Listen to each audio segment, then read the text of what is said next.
Sholawat teriring salam semoga tetap tercurah limpahkan kepada junjungan alam sang suri toladan, sosok yang sangat kesohor walaupun belum pernah datang ke Bogor, sosok yang sangat viral walaupun gak aktif di media sosial, sosok yang sangat rendah hati walaupun followernya selalu bertambah setiap hari, sosok yang tampil berkelas walaupun di tangannya tidak menggenggam iPhone 15, sosok yang tampil percaya diri, berani dan berwibawa walaupun gak pernah naik Lamborghini, Ferrari atau Tesla, sosok yang wajahnya tampan, menawan, rupawan walaupun gak pernah pakai krim siang dan malam, sosok yang wajahnya glowing, bercahaya, lebih bercahaya dibandingkan seluruh artis Korea.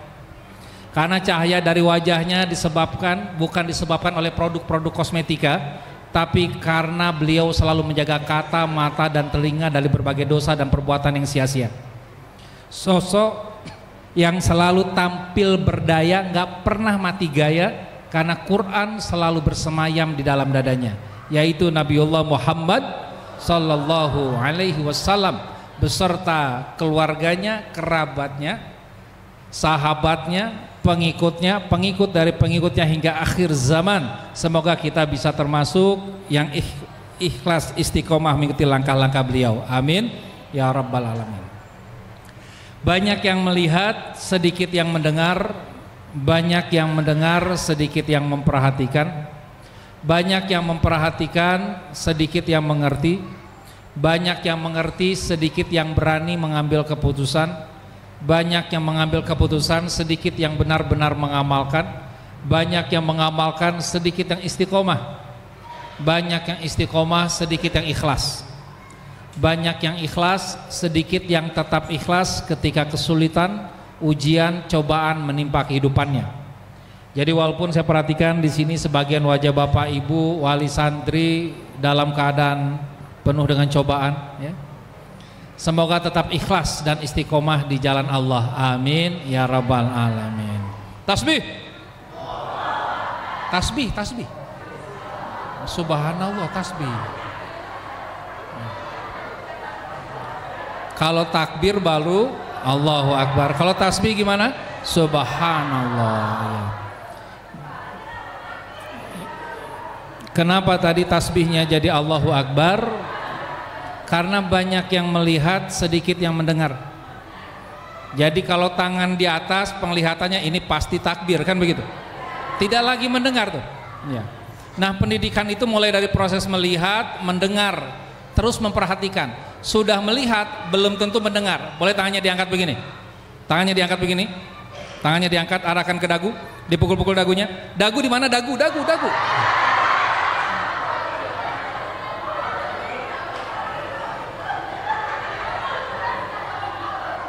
Banyak yang dagunya pindah ke jidat. Bapak Ibu, kenapa dagunya pindah ke jidat? Banyak yang melihat, sedikit yang mendengar. Makanya namanya mendidik itu harus uswatun hasanah, harus contoh yang diutamakan, bukan nasihat. Karena contoh lebih diikuti dibandingkan nasihat, kata-kata. Betul? Banyak yang melihat, sedikit yang mendengar. Banyak yang mendengar, sedikit yang memperhatikan. Udah dengerin, belum tentu memperhatikan. Anak-anak kayak gitu. Kalau orang tua sih enggak tahu. Kita tes Bapak Ibu. Bapak Ibu kalau bisa jawab pertanyaan saja berarti termasuk yang memperhatikan, bukan sekedar mendengar. Berapa pasang jumlah binatang yang dibawa oleh Nabi Musa ke perahunya? Berapa pasang? Sepasang? Jawabannya adalah tidak ada. Itu Nabi Nuh. Yang setelahnya Nabi Musa barusan.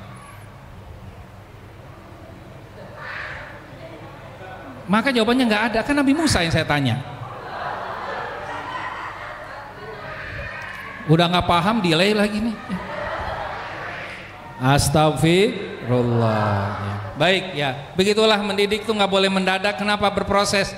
Udah melihat belum tentu mendengar, udah mendengar belum tentu memperhatikan, udah memperhatikan belum tentu mengerti, udah mengerti belum tentu melakukan, udah melakukan belum tentu istiqomah, udah istiqomah belum tentu ikhlas. Berproses. Fahim dong? Tasbih. Betul. Nah. sekarang agak bener kan? Ya, berproses, betul ya? Masya Allah ya. Baik, yang saya hormati Ketua DKM yang hadir atau yang mewakili ya, Ketua TPA Al Amanah Pak Hakim tadi ya, Ustadz Hakim ya, betul ya? Ya, yang memberi sambutan Ustadz Ziyad ya, makasih juga Mas Gozi ya, Bapak Ibu para waliullah ya, wali santri ya. Tahu bedanya wali santri sama waliullah ya? Kalau waliullah itu surat Yunus ayat 62, ciri-cirinya tidak khawatir tentang masa depan dan tidak sedih tentang masa lalu, itu waliullah. Ibu-ibu masih suka khawatir tentang masa depan, Bu? Nah, masih wali santri ya. Kalau waliullah itu surat Yunus ayat 62, itu ciri-cirinya begitu, nggak khawatir tentang masa depan, nggak sedih tentang masa lalu. Jadi kalau kita masih sering overthinking, anxiety dan depresi, itu tanda-tanda masih wali santri mungkin, gitu ya.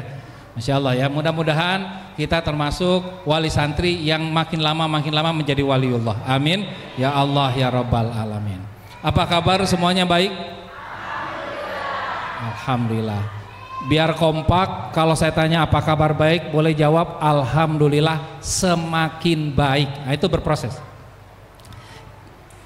Jadi kalau kita doain anak kita, nak semoga kamu jadi anak pinter, berarti sekarang dia sedang bodoh. Betul? Terus doanya gimana yang bagus? Nah, semoga kamu jadi anak yang semakin pintar. Jadi gitu. Kata semakin ini berproses, ya. Apa kabar baik? Sehat? Alhamdulillah semakin sehat. Tua? Suka nggak mau tua mah ya. Baik ya. Alhamdulillah diiringi hujan ya, mudah-mudahan tanda keberkahan dan Bapak Ibu bisa tetap menyimak ya. Ini bapak-bapaknya memang gaya pinggir gini ya, nggak di sini ya, memang gitu. Nggak kelihatan, kurang jelas nanti nggak apa-apa ya. Kalau di sini lebih nyaman sebetulnya ya bapak-bapak. Kalau di sini masih bisa kan ya? Ya di sini nih kayak itu anaknya. Jadi saya lihatnya gini, kalau gini kan, ces, kejauhan ya. Ya, tafadhol, silakan ya. Enggak. Tema kita apa Bapak Ibu? Mendidik bukan mendadak, mengajar bukan mengajar ya. Sebelumnya izinkan saya memperkenalkan diri, nama lengkap Nunu Zainul Fuad ya, panggilannya Kang Zain ya, dari Zainul ya. Kenapa Kang? Ya orang Sunda, jadi Kang Zain. Kenapa orang Sunda? Karena saya memang lahir di Padang ya, lahirnya di Padang. Tapi ibu saya orang Sumedang, bapak orang Cicalengka. Mereka menikah pindah ke Padang. Di Padang saya lahir begitu. Jadi tetap gini-gini saya USA, orang Sunda asli atau aswaja, ahli Sunda wal jamaah ya. Alhamdulillah ya. Saya tinggal di Comas Bogor, saya sudah berkeluarga, sudah punya istri, 3 putranya. Ya, alhamdulillah. Yang 3 apa? Putra. Istri saya 1. Putra yang 3 ya. Alhamdulillah ya. Istri saya bukan orang Sunda, bukan orang Padang, tapi orang Kalsel. Ya, Kalsel, Murung Pundak dekat Banjarmasin ya. Kenapa sih saya pilih orang Kalsel? Saya punya keyakinan, Bu, laki-laki sejati nggak akan menikahi wanita satu provinsi. Kok gitu Kang Sen? Terlalu banyak, satu provinsi masa dinikahin ya. Ini pada fokus nggak sih ini? Ayo dong jangan delay ya. Baik ya, yang mau follow IG saya silakan follow Nunu Zainul Fuad atau @KangZainJeleb. Jeleb ini jiwa lapang, energi berkah berlimpah. Jeleb. Nah begitu ya. Alhamdulillah. Baik, hidup adalah pilihan. Setiap pilihan pasti ada resikonya. Tidak ada pilihan yang tanpa resiko. Kalau saya memilih ikan paus, itu pilihan saya. Resikonya bernama lautan, bukan selokan. Kalau saya mancing ikan paus di selokan, pasti nggak bakal dapat, walaupun itu selokan terbaik yang ada di alam semesta. Walaupun saya mancingnya husu luar biasa, ya Allah, tolong ya Allah, hadirkan ikan paus terbaik di selokan ini ya Allah. Tidak pernah ada ikan paus di selokan. Yang ada di selokan ikan benter, brenyit, sapu-sapu, lele koneng dan lain sebagainya. Betul? Artinya apa? Allah seimbangkan. Cita-cita besar akan dipaketkan dengan ujian besar. Ikan paus dipaketkan dengan lautan. Maka kalau kita punya mimpi pengen punya anak yang soleh banget, hebat banget ke depannya, maka kita harus hadapi ujian-ujian yang besar, cobaan-cobaan yang besar. Jangan sampai kita termasuk orang-orang yang egois. Ya, maunya ikan paus tapi mancingnya di selokan. Maunya anaknya sangat hebat, pintar, cerdas, kaya raya ke depannya, tapi malas mendidik, malas mengajar sebagai orang tua. Ya, oke, hidup adalah pilihan. Maka ada 3 tipe orang tua. Ada orang tua yang bertanggung jawab, ada orang tua yang serba tanggung, ada orang tua yang asal jawab. Nah, ini Bapak Ibu yang mana nih? Siapa orang tua yang bertanggung jawab? Yaitu orang tua yang berani memilih dan berani menerima resiko dari pilihannya. Siapa orang tua yang serba tanggung? Mau milih ragu-ragu, nerima resiko nggak mau. Siapa orang yang asal jawab? Maunya milih doang, nggak mau nerima resiko. Kira-kira kita yang mana? Ortu yang tanggung jawab, ciri-cirinya dia sepenuh hati mendidik anak-anaknya, penuh dengan ketegasan, tegas, sepenuh hati. Fair, win-win solution. Maka ketika kita tegas, S-nya kadang suka hilang jadi apa? Tega. Kadang kelihatan tega orang tua yang bertanggung jawab itu, kelihatannya tega. Atau orang tua yang serba tanggung, setengah hati, was-was, serba salah. Ini gini cara parenting, katanya nggak boleh bilang jangan, kata yang ini harus bilang jangan. Ini gimana sih? Ya. Was-was. Yuwaswi sufi sudurin nas. Was-was, setengah hati. Atau orang tua yang asal jawab, culas, sesuka hati. Kang Zen, contoh konkretnya gimana? Ini contohnya gini, lihat. Ada orang tua atau nenek lah yang sedang ngasuh cucunya di dekat rel kereta api. Bukan di lautan, di rel kereta api. Dan setiap pilihan ada resikonya. Apa resikonya? Kalau ngasuh dekat rel kereta api, maka resikonya ada kereta yang lewat. Betul? Ya. Tidak mungkin yang lewat angkot. Yang lewat pasti kereta. Resikonya apa? Ya ketabrak kereta.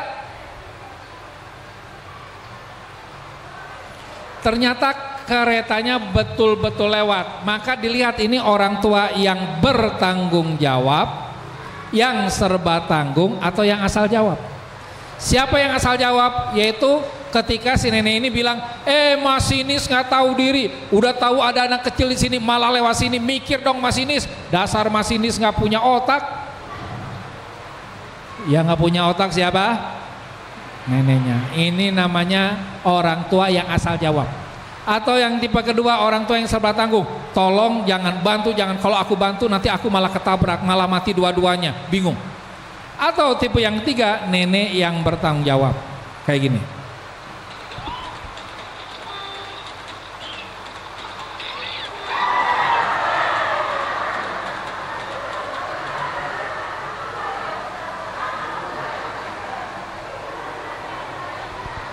Masya Allah.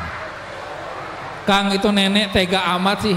Namanya juga tegas, harus berani hilangkan huruf S dari kata tegas, jadinya apa? Nggak tega. Maka dalam hal memilih, kita sebagai orang tua kadang-kadang harus tega sama anak kita. Ya, Masya Allah ya. Nah, ciri orang yang tegas, bagaimana ciri orang tegas itu? Begini, contoh, mohon izin, saya komunikasi dengan Mas Gozi, ya. Saya tanya Mas Gozi, tolong dijawab ya. Oke ya. Mas Gozi, agamanya apa? Islam. Tegas. Orang tegas itu ditanya nggak mikir dulu. Ya. Mas Gozi sudah punya istri? Belum menikah, Ustaz. Belum menikah. Ya, tegas. Ya. Mas Gozi kapan kira-kira mau nikah? Nah, itu mikir. Ya. Nah, itu bedanya tegas sama tidak tegas. Orang yang tegas itu tidak lagi berpikir ketika ditanya, karena sudah punya jawaban. Kamu agamanya apa? Islam. Enggak, kamu agamanya apa? Islam, enggak gitu. Tapi ketika ditanya, kamu sudah menikah belum? Belum. Kapan mau nikah? Nah, mikir. Kenapa? Karena belum punya ketegasan kapan mau nikah. Mungkin belum ada calonnya ya. Nah, itu masih ragu-ragu juga. Nah, begitu ya. Jadi tegas itu ciri-cirinya ketika ditanya dia responnya cepat. Saya tanya sama bapak-bapak deh. Bapak-bapak di sini laki-laki apa perempuan? Nah, berarti tegas. Saya tanya sama ibu-ibu, ibu-ibu di sini cantik apa sangat cantik? Nah, ini kepedean namanya. Karena cantik itu relatif. Ya. Tapi kalau jenis kelamin itu fix. Nggak boleh jenis kelamin relatif, betul? Ya, paham ya? Nah, maka Bapak Ibu sekarang kita latihan tegas nih. Bapak Ibu jawab bahagia atau bahaya. Jawabannya itu aja. Kalau saya menampilkan tulisan yang positif, maka katakan bahagia, wajahnya harus bahagia. Tangan kanan diangkat, bahagia. Karena kita nanti pengen menerima kitab dari tangan kanan kan, bahagia. Kalau kata-kata negatif yang tertulis, katakan bahaya, wajahnya nggak suka, tangan kiri yang diangkat, bahaya. Gitu. Nggak boleh, bahaya. Nah itu nggak pas. Ya. Kalau bahaya wajahnya harus nggak suka. Bisa ya? Ya, oke ya, biar fresh nih sore ini ya. Bahagia atau bahaya, jawab dengan kompak. Kalau nggak punya pendapat, diem aja. Berarti masih dipikirin, masih dirasain. Paham ya? Berarti belum punya keyakinan di situ. Oke. Bahagia atau bahaya, memiliki anak-anak yang semakin soleh atau soleha? Masih ada yang ragu nih? Bahagia gitu dong. Oke ya. Menjadi orang tua yang sabar dan sadar. Anak-anak tidak langsung nurut ketika dimintai tolong. Waduh. Bahaya gitu, atau bahagia. Atau kalau nggak punya pendapat mending diam. Paham ya? Ya, kalau nggak punya pendapat diam aja. Tapi kalau punya pendapat langsung buktikan. Oke, lanjut. Menyuruh anak sabar dengan cara memarahinya. Kamu bisa sabar nggak sih? Nah, gitu. Ada yang suka gitu di sini? Ada. Bahaya gitu ya. Suka ya. Oke. Anakmu usia di bawah 7 tahun tapi rajin ke masjid. Yang masih mikir boleh nggak apa-apa. Yang berikutnya, anakmu usia di bawah 7 tahun kamu paksa sholat.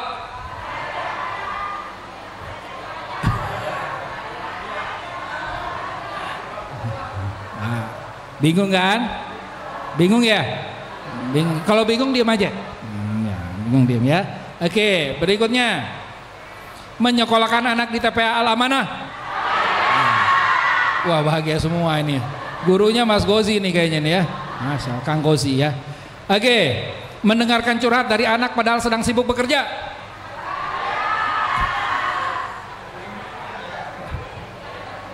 Masya Allah ya. Ternyata untuk tegas tidak mudah ya. Tidak mudah. Untuk tegas tidak mudah. Banyak syarat. Kadang-kadang kita menetapkan terlalu banyak syarat. Oke. Baik, ini karena waktunya terbatas, yang ini kita lewat saja nih, agak panjang ya, panjang ini waktunya. Nah, ini kita lewat saja. Kita masuk sini. A'udzubillahi minasyaitonirrajim. Boleh baca bareng-bareng ya. Bismillahirrahmanirrahim. Wal 'ashr. Innal insana lafi khusrin illallazina amanu wa amilus solihati wa tawasaw bil haqqi wa tawasaw bis sabr. Demi masa, demi waktu, maka orang tua yang baik sudah berdamai dengan waktu. dia tidak punya hutang terhadap masa lalunya. Orang tua yang baik tidak ada kebencian kepada orang tuanya di masa lalu. Misalkan dia mengatakan begini, ibu saya itu mendidik aku nggak benar, aku nanti kalau mendidik anakku nggak akan seperti ibu saya, aku kesel sama ibu saya. Itu belum wal asr, belum berdamai dengan waktu, masih membenci pola pengasuhan orang tua kita di masa lalu, masih kesel dengan cara orang tua kita mendidik mengajar kita. Ada yang begitu di sini? Kalau ada yang begitu, segera berdamai. Ya Allah, aku izinkan orang tuaku mendidikku seperti itu, aku terima kenyataan itu, aku persilahkan, aku maafkan ya Allah. Biar apa? Biar kita mendidik anak-anak kita bisa tenang. Kita nggak bisa tenang mendidik anak-anak kita kalau kita masih tegang mengingat pendidikan kedua orang tua kita. Pastikan kita maafkan kedua orang tua kita sebelum kita mendidik anak-anak kita. Kalau kita masih kesel sama kedua orang tua kita, kita akan sering kesel sama anak-anak kita. Itu siklusnya begitu, fitrah itu. Maka kita putus siklusnya itu dengan cara apa? Memaafkan kedua orang tua kita, maka kita akan lebih mudah memaafkan anak-anak kita. Fahim dong? Fahim. Wal asr innal insana lafi khusr. Sesungguhnya manusia itu pasti dalam keadaan rugi, kecuali yang beriman, terus apa? Beramal soleh, terus apa? Saling nasihat menasihati dalam kebenaran dan kesabaran. Jadi poinnya, ketika ayah bunda ingin menasihati anak-anak ayah bunda, maka poinnya ayah bunda harus beriman dulu kepada Allah, tidak terjebak terhadap masa lalu atau masa depan. Yang kedua, beramal soleh membuktikan. Yang ketiga, siap untuk berkomunikasi dua arah. Maka bahasanya watawasau bil haq, saling. Maksudnya apa? Siap kasih nasihat sama anak-anak, siap juga dinasehatin oleh anak-anak. Kadang-kadang kita pengennya cuman nasihat, ya. Oke. Maka ya, karena wal asr demi waktu berproses segala sesuatunya. Ayah bunda kalau nanam cabe, panennya berapa lama? Cabe panennya 2 bulan, 3 bulan. 3 bulan udah panen, udah bisa dimakan, udah bisa dijual, betul? Harganya 1 pohon cabe paling berapa? 30.000 dapat nggak? 1 pohon cabe dapat kali ya, 30.000. Kalau yang ditanamnya pohon cabai. Coba kalau yang ditanamnya pohon jati, berapa lama? 10 tahun minimal. Tapi dijualnya berapa? Mahal, berjuta-juta, mungkin puluhan juta. Artinya apa? Semakin lama masa panennya semakin mahal harganya. Maka butuh proses. Yang jadi masalah kita sebagai orang tua, pengennya anak itu disuruh sekarang langsung nurut, itu bahaya justru. Berarti anaknya nggak punya pendirian, nggak punya sikap. Kalau sejak awal langsung nurut, karena tidak sedikit orang-orang yang begitu. Ya. Akhirnya apa? Karena waktu kecilnya orang tuanya terlalu keras, suka maksa, akhirnya ya adik saya cerita dia punya temannya akhirnya terlibat narkoba udah besar. Kenapa? Karena nggak suka dengan cara orang tua mendidiknya. Oke, mendidik bukan mendadak, mengajar bukan mengejar. Mendidik itu dengan sabar, mengajar itu dengan benar. Watawasau bil haq, watawasau bisabr. Oke, mendidik bukan mendadak. Bismillah. Mengajar bukan mengejar. Jadi ayah bunda, mendidik itu butuh waktu, mengajar itu butuh ilmu. Mendidik itu harus sabar dan benar, mengajar itu harus benar dan sabar.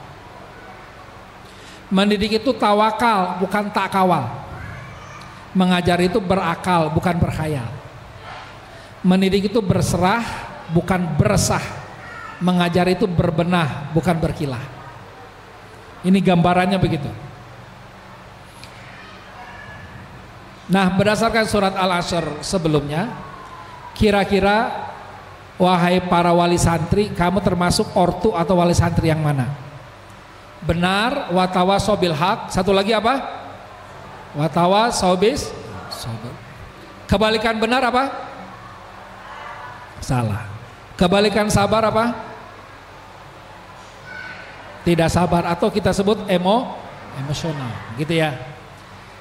Ada 4 tipe wali santri, 4 tipe orang tua. Tipe yang pertama adalah orang tua yang sadar. Kenapa? Melakukan yang benar dan sabar. Nomor 2, benar tapi emosional. Ini namanya orang tua gusar. Nomor 3, udah emosional sering salah. Ini namanya orang tua kasar. Nomor 4, sabar, tapi sabar dalam keadaan salah. Anaknya main game terus dia sabar, dibiarin. Nah, ini namanya orang tua nyasar. Di sini wali santri masuknya orang tua yang mana? Yang termasuk orang tua nyasar berapa orang di sini? Tolong jangan ngaku ya.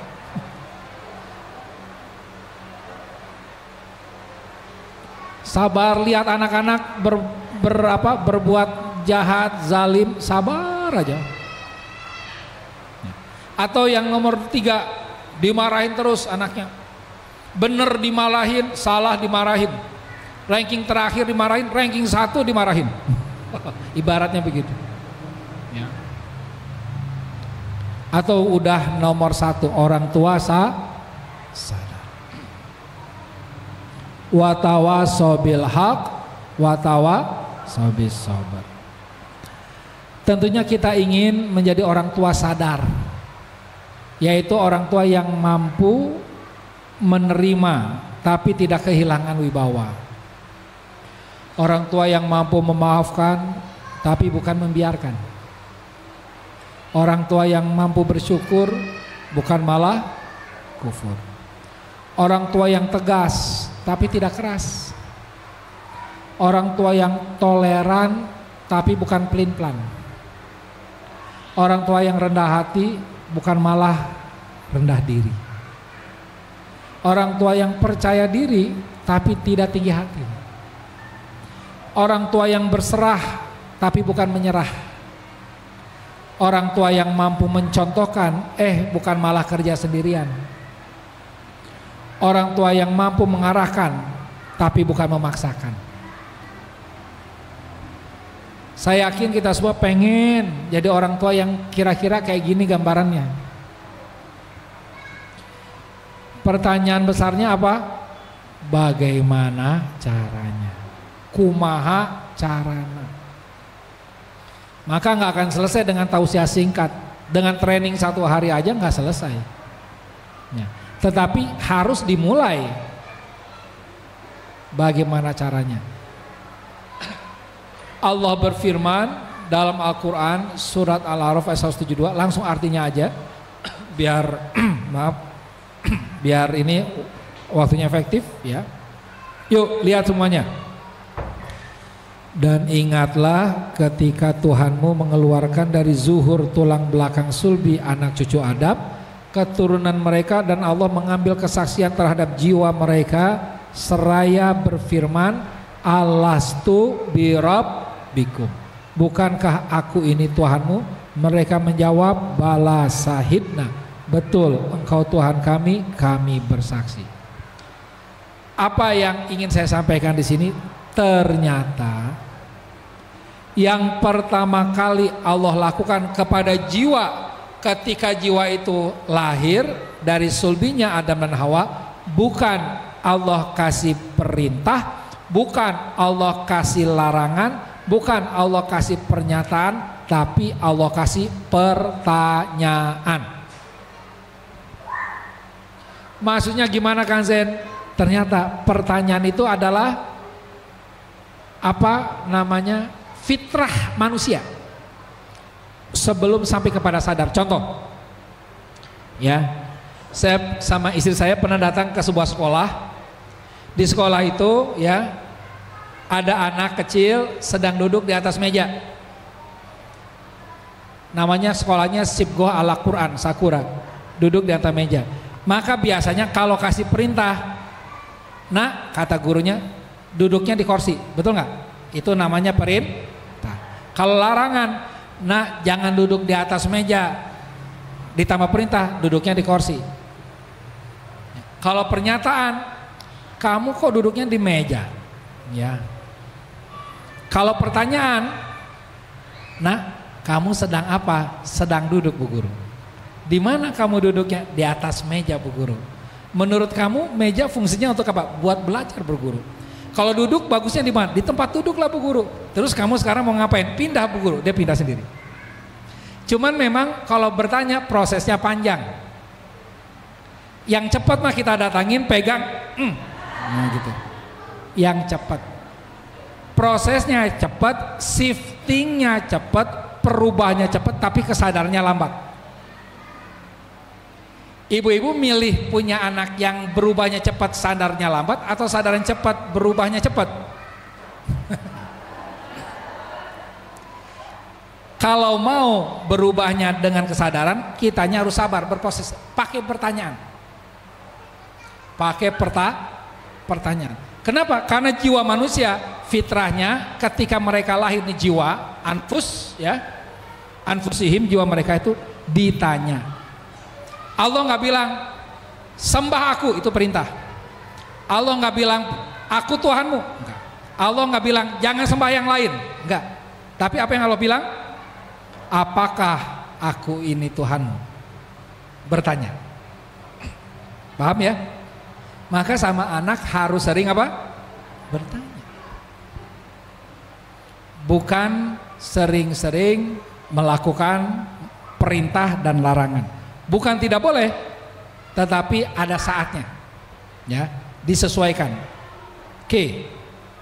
Nah, ternyata bertanya itu mencerdaskan dan menyadarkan. Maka Bapak Ibu, sebelum kita masuk materi yang lebih dalam, kita sebagai orang tua, sudah nggak kita jadi orang tua yang sadar?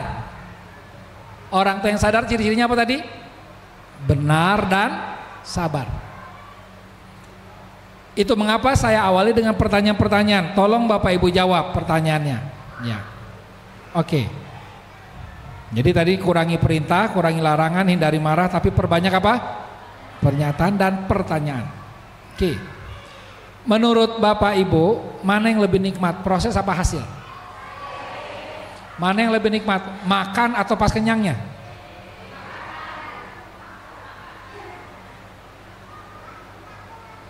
Berarti yang enak prosesnya apa hasilnya? Prosesnya. Yang enak pas mendidik anaknya atau anak yang udah jadi soleh? Mendidiknya Bu yang enak. Mendidik itulah kita dilatih sadar, dilatih sabar, dilatih mendekat kepada Allah. Kalau tahu-tahu anak kita udah soleh aja, dididik sama TPA Al-Amanah, anak kita sudah hafal misalkan 30 juz, amin, ya. Kitanya nggak ngapa-ngapain, nggak ada pahala tuh Ibu. Cuman ada kesombongan, malah jadi masuk neraka, nauzubillah gara-gara sombong. Anak gua dong, padahal nggak ngapa-ngapain orang tuanya. Nauzubillahimin zalik.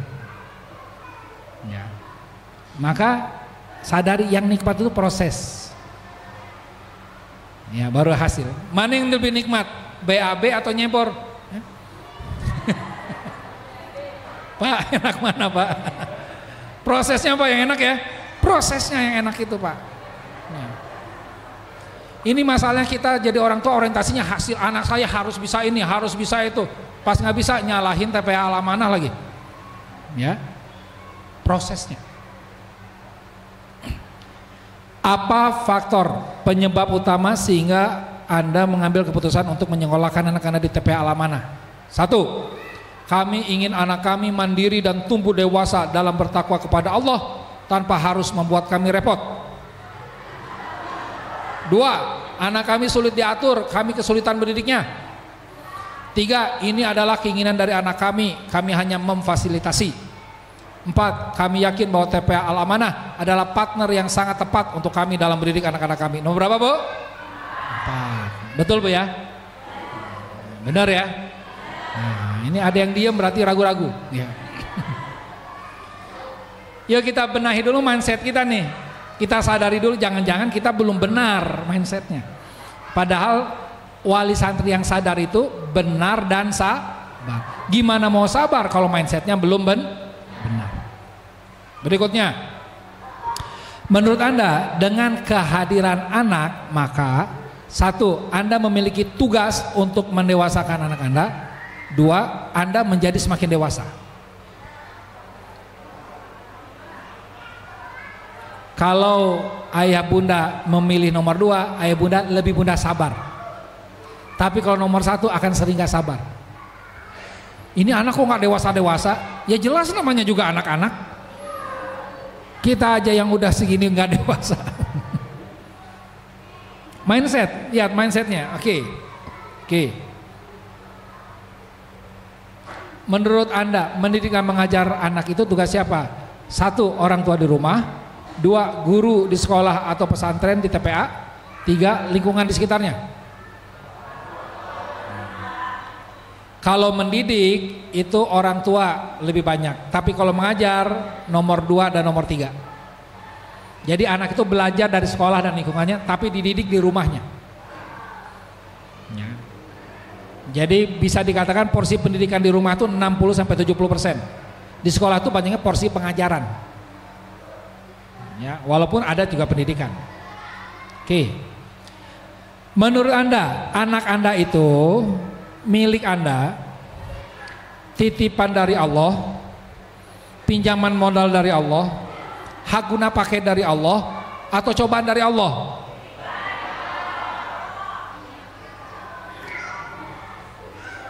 Bingung ya? Bingung ya? Ibu, kalau saya nitip uang 100.000 sama ibu, boleh dipakai nggak uangnya? Nggak boleh. Harus di apa, Bu? Dijaga. Ibu, saya nitip motor sama ibu, boleh nggak motornya dipakai? Enggak. Tapi kalau saya minjemin motor boleh dipakai? Boleh. Jadi anak ibu titipan apa pinjaman?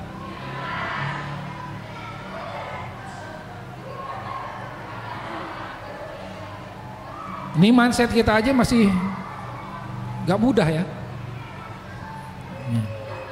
Tuh ya. Oke ya. Nah, bingung-bingung nomor 2, 3, 4 sebetulnya itu disebut nomor 2 tambah 3 tambah 4 disebut amanah. Disebut apa? Amanah. TPA ini namanya TPA apa? Al-amanah, bukan al-titipan. Ya. Jadi ibu jangan nitip anak di sini, mengamanahkan anak di sini. Karena amanah itu bisa dalam bentuk titipan, bisa dalam bentuk pinjaman, bisa dalam bentuk hak guna pakai. Ya. Jadi contoh hak guna pakai apa? Karena saya punya anak, saya punya hak guna untuk disebut sebagai ayah. Ibu ketika punya anak, ibu langsung bisa disebut sebagai ibu. Betul nggak? Karena sudah punya anak. Ya. Titipannya apa? Titipan anak itu dirawat, nggak boleh kita merasa memiliki anak itu. Kita rawat, kita jaga anak itu. Pinjaman modal apa? Dengan adanya anak, saya semakin dewasa. Ibu kalau usaha dikasih pinjaman modal, usahanya makin besar. Betul? Sama. Kita berkeluarga dikasih pinjaman modal yang namanya anak oleh Allah, maka keluarga kita akan semakin berkembang dewasa. Ada modal. Oke, baik. Allah berfirman, hai orang-orang yang beriman, janganlah kalian mengkhianati Allah dan Rasul-Nya. Dan juga janganlah kalian mengkhianati amanah-amanah yang dipercayakan kepada kalian padahal kalian mengetahui. Dan ketahuilah bahwa harta kalian dan anak-anak kalian itu hanyalah sebagai cobaan. Dan sesungguhnya di sisi Allah lah pahala yang besar. Allah sudah mengamanahi anak kepada ayah bunda. Maka kata Allah, jangan jadi pengkhianat. Siapa yang pengkhianat? Yaitu yang menolak amanah, baru langsung dilepaskan kepada yang lain. Aku nggak sanggup didik anakku, aku simpan aja di TPA Al-Amanah. Ada yang mindsetnya begitu? Itu namanya mindset pengkhianat. Ada di sini orang tua pengkhianat? Orang tua yang dikasih amanah nggak mau, malah diserahin kepada yang lain. Loh Kang Zen, bukannya kita bagus kalau diserahkan, bagus, tapi mindsetnya bukan berlepas dari amanah. Mindsetnya tadi apa? Partner yang sangat baik. Paham ya? Tasbih. Subhanallah. Takbir. Allahu Akbar. Tahlil. La ilaha illallah. Tajwid. Izhar, idgham, ifa ya. Oke ya. So, menurut Anda, anak Anda itu milik Anda, titipan dari Allah, pinjaman modal dari Allah, hak guna pakai, atau cobaan dari Allah? Semuanya kecuali nomor satu. Ya.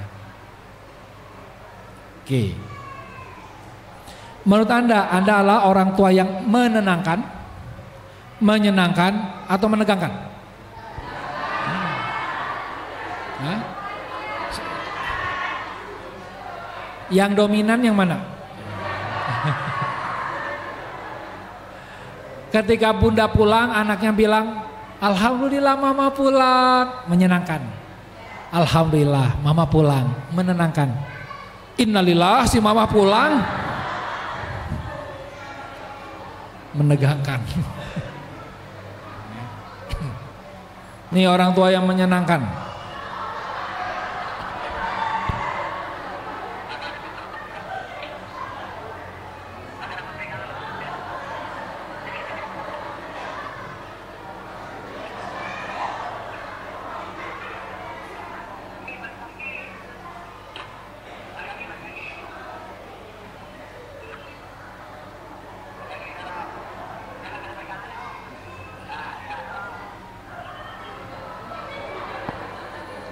Oke, Masya Allah. Mana yang lebih Anda sukai? Anak yang nurut tapi nggak punya pendirian, atau anak yang sulit nurut tapi berani memutuskan dan bertindak? Nomor berapa? 2 ya. Oke ya. Maunya mah anak nurut tapi punya pendirian, betul ya? Ya, tapi itu langka. Ya, rata-rata pilihannya kalau nggak 1 2. Ya, maka kalau disuruh milih, mending milih nomor 2. Pas anak nurut, apa manfaatnya? Manfaatnya melatih kita sabar. Emang kalau kita sabar apa? Dekat sama Allah. Innallaha ma'as sabirin. Menurut Anda selama ini anak Anda itu lebih banyak memberi atau lebih banyak meminta? Banyak apa? Meminta. Jadi menurut Anda anak Anda itu anugerah atau masalah? Anugerah. Yang namanya anugerah itu banyak memberi atau meminta? Ini gimana sih coba? Kok nggak konsisten ini? Konsisten dong, konsisten. Saya ulang ya. Menurut Anda selama ini anak Anda itu lebih banyak memberi atau lebih banyak meminta?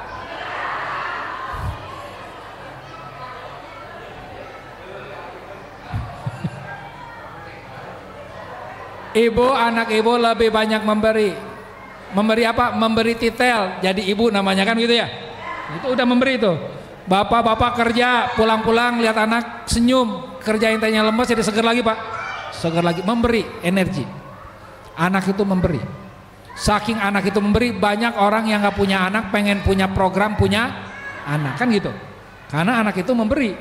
Kita aja mindsetnya salah. Kita anggap anak itu meminta, anak itu memberi. Maka kita sering katakan anak itu walaupun bermasalah tapi anak itu anugerah. Tetap ada masalahnya, tapi anak itu sebetulnya adalah anugerah. Oke ya, mindsetnya yuk kita perbaiki. Jadi ini gambar apa? Gambar apa? Titik ya. Gambar apa lagi yang punya pendapat lain boleh? Lingkaran hitam. Bapak Ibu ketahuilah ini gambar kertas putih. Siapa suruh lihat yang kecilnya? Nah kita begitu tuh, kalau sama anak senengnya lihat masalahnya. Ya, anak kita punya prestasi 100, punya masalah 10, 10-nya itu yang diutak-atik tuh. Ya. Akhirnya stres kita sebagai orang tua. Kenapa? Yang dilihat yang itu. Ibu mukanya bening, tiba-tiba Allah kasih jerawat di sini, lalu ibu bercermin. Yang ibu pertama kali lihat di cermin, hidung ibu apa jerawat ibu? Emang besar mana jerawat sama hidung? Kenapa gara-gara satu jerawat kecil lupa sama hidung yang besar? Paham Bu? Jadi belajar menangkap basah kebaikan anak-anak ibu, bukan menangkap basah keburukannya. Ya, insyaallah. Jika anak Anda berbuat sesuatu yang tidak sesuai keinginan Anda, maka biasanya apa respon pertama Anda? Kecewa, marah, atau menerima? Kecewa, marah, atau menerima? Yang bagus yang mana? Nerima. Kok nerima Kang Zen? Ya. Allah berfirman, surat At-Taghabun ayat 14, wahai orang-orang yang beriman, sesungguhnya di antara istri-istrimu dan anak-anakmu ada yang menjadi musuh bagimu, maka berhati-hatilah kamu terhadap mereka, dan jika kamu maafkan dan kamu santuni serta ampuni mereka, maka sungguh Allah Maha Pengampun, Maha Penyayang. Jadi maafkan, dan kita nggak bisa memaafkan kalau belum menerima. Halo, hai, halo. Ibu nggak bisa memaafkan anak ibu kalau belum menerima kekurangannya.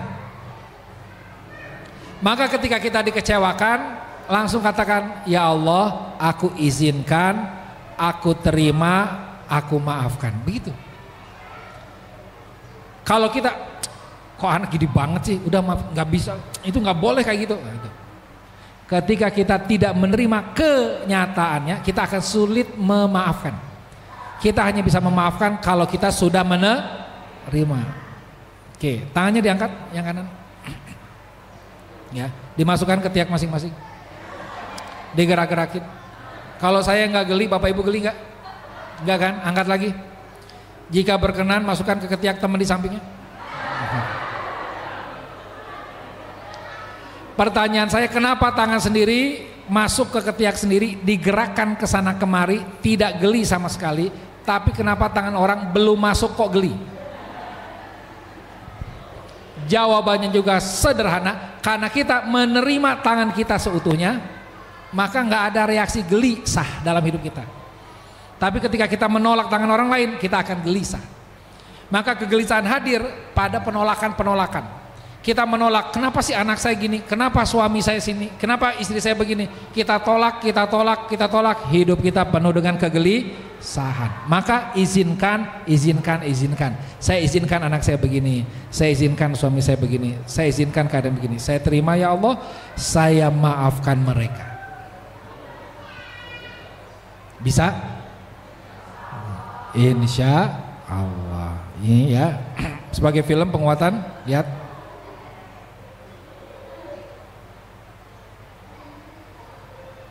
Jadi tahap pertama menolak, denial itu menolak.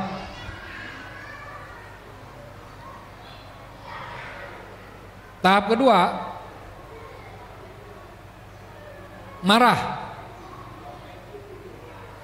Sengaja marahnya saya sensor ya, kata-katanya kasar. Kalau kita marah suka sebutin nama-nama binatang, takutnya dia marah nyebutin nama-nama kita ya. Ya. Tahap ketiga bergening tawar menawar, ya Allah, saya janji nggak akan ngulangin lagi, saya janji akan jadi orang tua yang baik ya. Ya Allah bantu saya, sehatkan anak saya, janji ya Allah, deal ya Allah ya. Ternyata belum Allah kabulkan saat itu, kita nangis, depresi ya.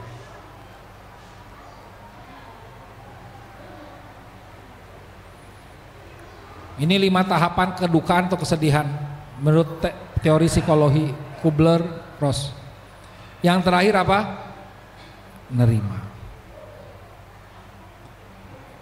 Setelah dia nerima, akhirnya dia bisa menikmati hidupnya.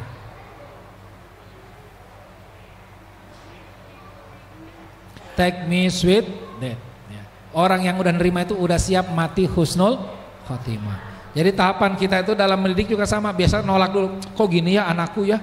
Habis itu kita marah-marah sama anak kita, kamu gimana sih, gitu kan. Habis itu udah nak, bisa nggak kamu ini gini ya. Oke dah, bagaimana kalau gini gitu. Akhirnya apa? Anaknya nggak berubah juga, depresi. nangis. Terakhir, ya udahlah memang gitu anak gua. Terima. Ya. Nah, daripada kita habisin energi toh ujung-ujung harus diterima, kenapa nggak sejak awal kita terima? Itu bukti iman kepada takdir. Ya Allah, saya izinkan anak saya masih susah disuruh sholat. Kenapa? Saya juga dulu umur 20 tahun ya Allah baru sholat. Itu refleksi biar kita mudah mengizinkan anak kita yang hari ini susah disuruh sholat. Karena kalau kita marah, anak kita menjadi benci sama kita. Kalau anak sudah benci sama orang tuanya, maka rumah bukan tempat dia kangenin. Kalau rumah bukan tempat dia kangenin, nggak ada baiti jannati, rumahku surgaku. Sebelum kita membangun rumah di surga, kita harus membangun surga di rumah, kan begitu. Bagaimana agar membangun surga di rumah? Jadilah orang tua yang dirindukan dan dicintai oleh anak-anaknya. Bagaimana bisa dicintai kalau orang tuanya sukanya marah? Bersabar. Oke. Maka penting ridallahi fi ridol walidain wa sakhutallahi fi sakhatil walidain. Ridha Allah ada pada ridho kedua orang tua dan kemurkaan Allah ada pada kemurkaan kedua orang tua. Baik ya, itu saja yang bisa saya sampaikan. Waktunya sudah habis, saya kembalikan kepada Mas Gozi, bangga.